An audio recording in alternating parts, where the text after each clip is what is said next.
Bonjour Benjamin Descoster. Bonjour. Vous allez nous faire une chronique engagée. Bah oui, forcément, dans cette émission où il faut soit être de gauche, soit être Suzette Sando ou Slobodan Despot, il ne me restait qu'à prendre la défense d'une cause perdue. Alors j'ai longtemps hésité entre l'état des médias en Suisse romande et la carrière de Pierre Maudet.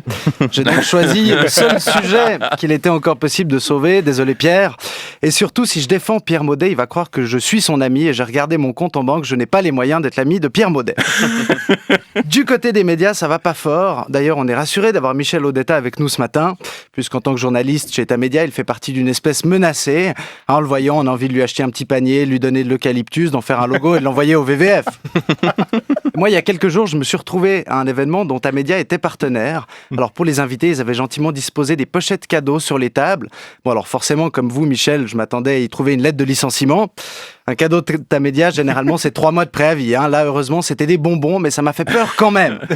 Et quand on a peur, on fait n'importe quoi. Dernièrement, les titres de Tamedia ont abordé une thématique forte, les ronds-points. Ah oui. Avec notamment un cahier spécial dans le Matin Dimanche d'il y a 2 semaines, 8 pages sur des ronds-points. Ils ont même mobilisé Alain Rebetté, correspondant à Paris, qui devait essayer de rouler à travers la place de l'Étoile. Quand tu passes de l'analyse politique au test de ronds-points, c'est que ta carrière va clairement de l'avant. Et c'est pas tellement mieux chez Ringier. Alors eux, ils ont même pas pris le temps d'enclencher un signofile pour nous avertir qu'ils tentaient une sortie de route. Dans les locaux du Temps, ils ont organisé, je cite, le premier concert électro dans la rédaction d'un journal, sans se demander pourquoi personne ne l'avait jamais fait avant. 10 jours plus tard, ils accueillaient un atelier de remise en état d'objets usagés, mais visiblement personne n'a réussi à réparer la presse. Essayez d'écrire un article entre la douce musique d'un coup de marteau et le bruit d'une chanson de merde, vous verrez, c'est compliqué. Mais ils vont faire naître des vocations chez Ringier, comme s'il n'y avait pas assez de gens qui voulaient travailler dans l'événementiel. Peut-être que d'autres préféreront des métiers plus originaux, comme entrepreneur dans un food truck ou influenceur sur Instagram.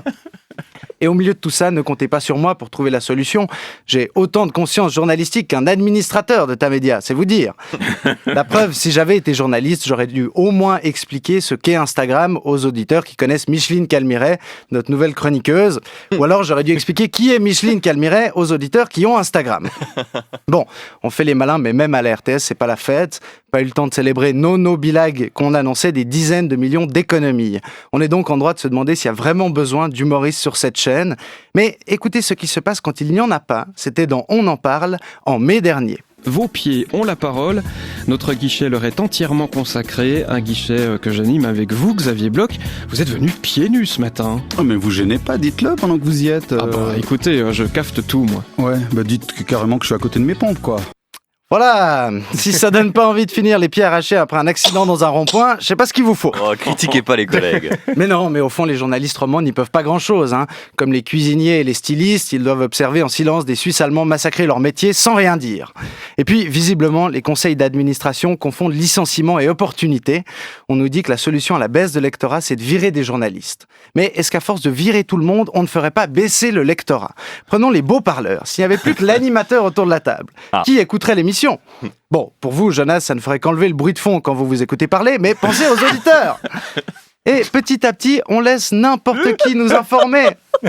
Ouvrez Facebook et comptez le nombre d'articles qui proviennent de lamédecineusuncomplot.ch, les terroristes du 11 septembre n'ont jamais marché sur la lune.org, ou encore pire, Rouge FM, par exemple. Tout part un peu en vrille, on dort plus proche de nos smartphones que de nos amoureuses, on téléphone avec nos montres, et on n'arrivera bientôt plus à briser la glace de nos écrans à force de liker des conneries au lieu de détester les bouquins. Alors oui, maintenant je parle comme Suzette Sando, comme quoi c'était pas si compliqué.